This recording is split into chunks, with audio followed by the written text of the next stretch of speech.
Ladies and gentlemen, welcome back to Where Does Alice Go series.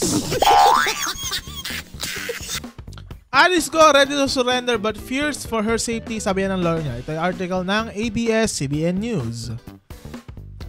Former Bamban Tarlac Mayor Alice Go wants to surrender but fears for her safety, according to her legal counsel, attorney Stephen David. Gusto naman pala sumuko, ba't umalis pa?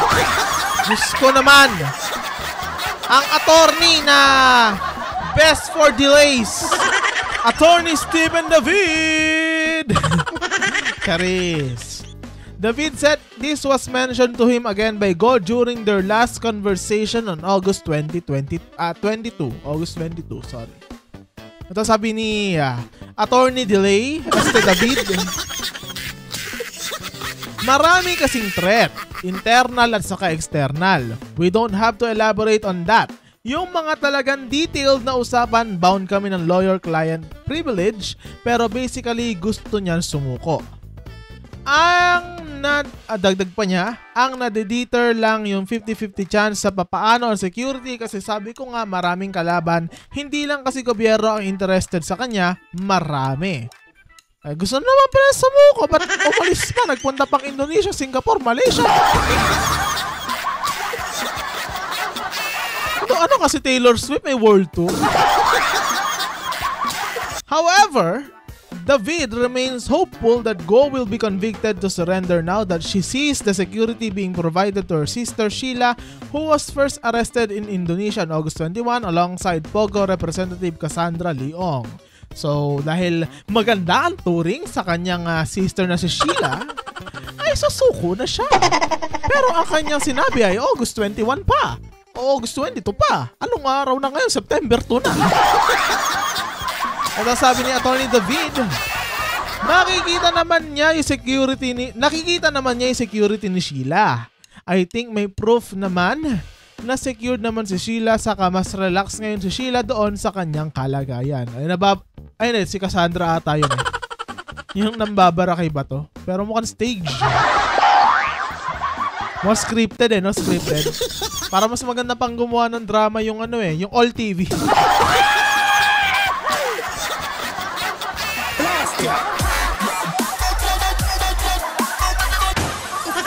Mas maganda pang gumawa yung All TV ng drama kaysa doon sa dalawa.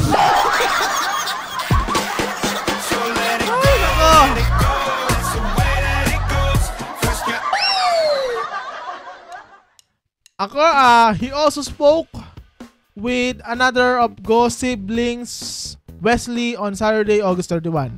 According to David, Wesley did not disclose his whereabouts but asked how their sister Sheila was doing and how the case would proceed. However, the Bureau of Immigration is currently investigating reports that Wesley is staying in Hong Kong. So ngayon, nasa Hong Kong na nga ngayon. May Hong Kong concert na siya, mga kaibigan. Ano sabi ni Bureau of Immigration spokesperson Dana Sandoval? Kay Wesley, may mga natanggap tayong information that he is in Hong Kong. Pero when we confirm with Hong Kong authorities, wala siyang sighting doon, wala silang entry doon sa kanilang bansa. So, sinasabi na nasa Hong Kong, pero sinasabi ng Hong Kong, wala sila doon. So, nasaan na sila? Diba?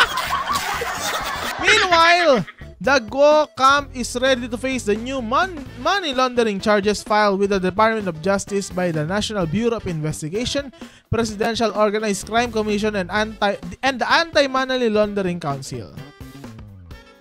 So, may bagong kaso na laundering naman to. Si Alice Go isang lamandera. David has also requested the Senate to release Sheila Go from their custody. So, pinapalaya naman ngayon si Sheila. Diyos ko naman. Ito sabi ni Attorney Delay, David. Basta sinabi ko sa kanya, basta yung katotohanan sabihin mo. Yung totoo kasi sa akin para kay Sheila, yung katotohanan will set her free. Kasi ganun talaga. Wala naman siyang ganun kalaki na involvement, lalo na sa Pogo. Wala naman siyang alam dyan Unfair naman na dinetain siya doon kasi sabi nga hindi siya nag-attend ng mga unang hearing. Hindi naman siya na-notify nun. What? Na-public na nga, na-TV na nga yung pag-ano tapos hindi na-notify. Anong ginagawa mo? Hindi, pero kailangan na rin ng papel. Kailangan pa rin ng papel doon eh. So, baka hindi nabigyan. Pero, kwento nila yan. The Go camp also hopes that the government can at least provide a photo of Alice Go following reports that she was seen in Jakarta, Indonesia. So, may Indonesia concert si Alice Go. So, sabi na Attorney De Lea sa David, kung meron silang sighting sa kanya doon, sana meron silang photo para at least manatag yung pamilya at saka syempre yung concern sa kanya. Ha? Oh. Yung photo para sa pamilya niya, hindi para sa sambayan ng Pilipinas. Ito naman ang sabi ni Dara Sandoval. Sa ngayon, wala pa siyang attempt na magtawid ng borders kasi doon sila makakakuha ng jurisdiction over Mayor Alice Go if she attempts to fly out or travel by ferry palabas ng Indonesia. I think kung hindi ako nagkakamali is 30 days tayong visa free in Indonesia. So if they went past that overstaying na sila, so they'll probably gonna try to cross border within a 30-day period. So, na-loophole tayo doon mga kaibigan. The Senate Subcommittee on Justice will resume its hearing on Monday, September 2 on how Ong and the Go siblings were able to leave the country. So, yun yung article ngayon. So, ano masasabi niyo na gusto daw sumuko ni Alice Go? Nasana siya na yun. Diba?